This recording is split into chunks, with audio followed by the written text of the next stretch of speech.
Thank you for watching this short video as part of the Heart to Soul series of inspirational YouTube videos. And the theme of this video, people will do anything than face their own soul.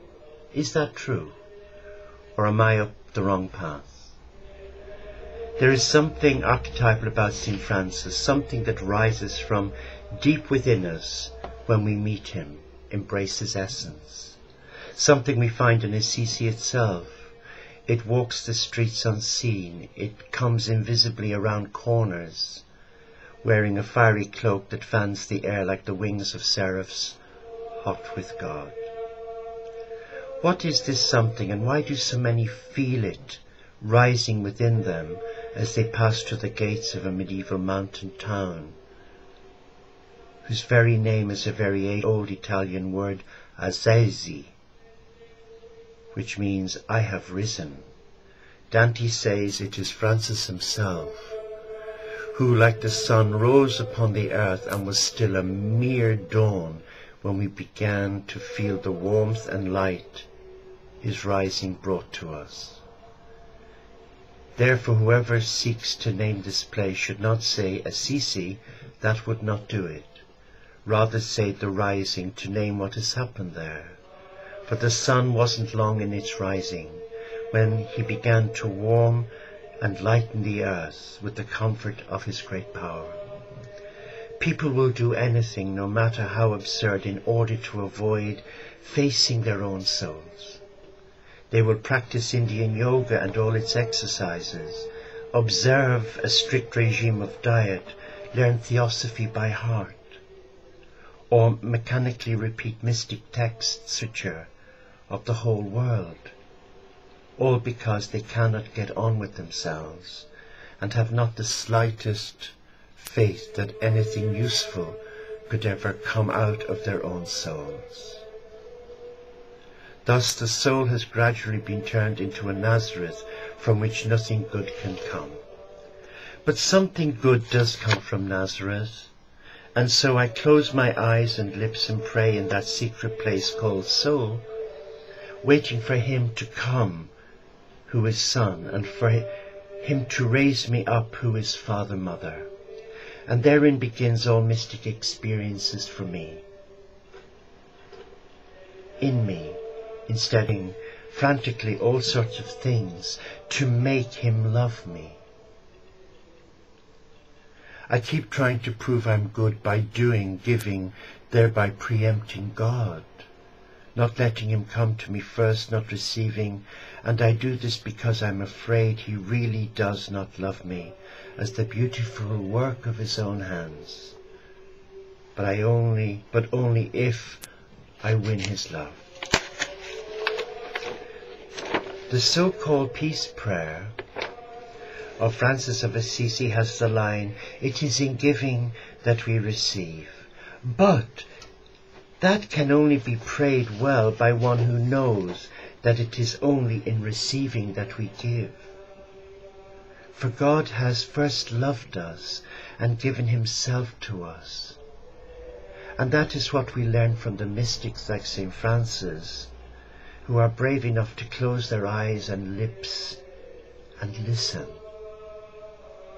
Then what begins to rise in us is that which has been lifted up by him who comes in love, and what he lifts up is the heart itself, rising from within to meet the love descending to embrace it. This is what I've learnt in Assisi, in the unhurried land of Umbria, from St. Francis, who in summer gave of himself in compassion to others on the road, but in winter returned to the mountain tops and entered the cave with closed eyes and lips and waited. Had he remained on the road, his giving would only have been to prove to himself that he was as good as the good works proclaimed he was. Had he remained always in the cave, blind and silent, he would only have proved his own self-absorption, instead of that meeting with him who raises up and draws out the heart to follow him down the mountain, where he summers in those his embrace has led us to embrace. This too then I have learned, And these pages are the words of him who taught it to me, of him who learned the lesson, and the words by closing his eyes and lips and waiting. These are the words St. Francis spoke after that prayer, which is closing of the eyes and lips to pray to one's Father, Mother God, in secret. These are the words I've heard wherever or whenever I read the words of Francis with my own eyes and my own lips sealed. We need one another to do what God wants us to do. In our stressful world today, there is a growing need for genuine friends who will respect our individuality and spiritual beliefs without trying to convert us to their ways. Those who are spiritually inclined, who have already begun their search for personal intimacy with their God-Goddess, appreciate the importance of engaging with those of like mind. Only God and Lord Kuthumi knows the full spiritual impact of the message that they gave to the therapists that I trained back in July 2006.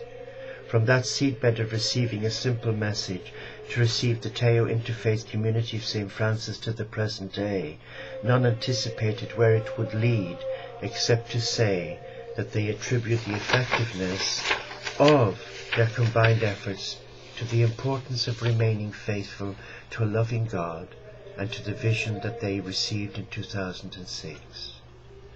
Their friendship and commitment to encourage one another against all the odds is what made the difference in their lives. Because of human nature, the students, all but two, have drifted away from holding the vision because if their human expectations that God would deliver there and then. All of the work within the Teo community of St. Francis is accomplished through people who are honest with one another, committed to serve one another, and willing to receive wise counsel from one another. When we build trust, we work together smoothly and see God at work in and through us. Yes, to be men and women of integrity and productive members within the Teo community of St. Francis, we need one another. We share a common bond of love that comes from God our Father, Mother, and we're dependent on the strength we draw from one another. Human nature is a wonderful window on man's true need for God.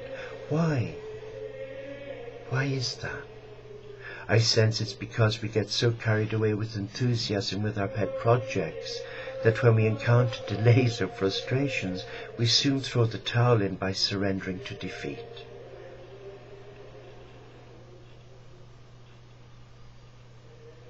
My dear friends, we have a lot to learn.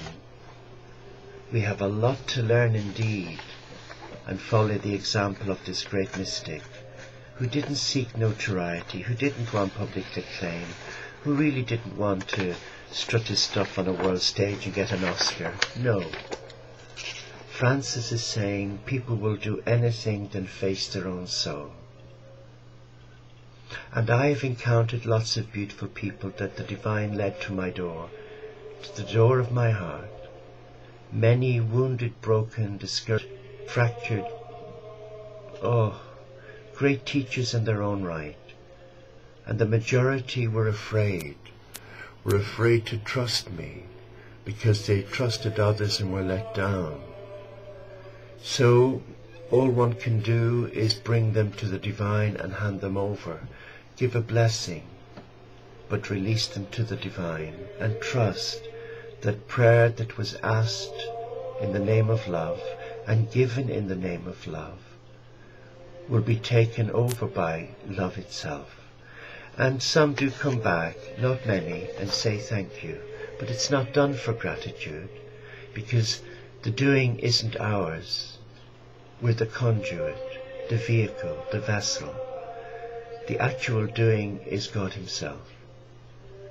So it's important to hear what the soul is saying. And if Francis has anything to give us, it's go into your cave, close your eyes, your ears, and open your heart, and embrace the one true loving God of all faiths and none,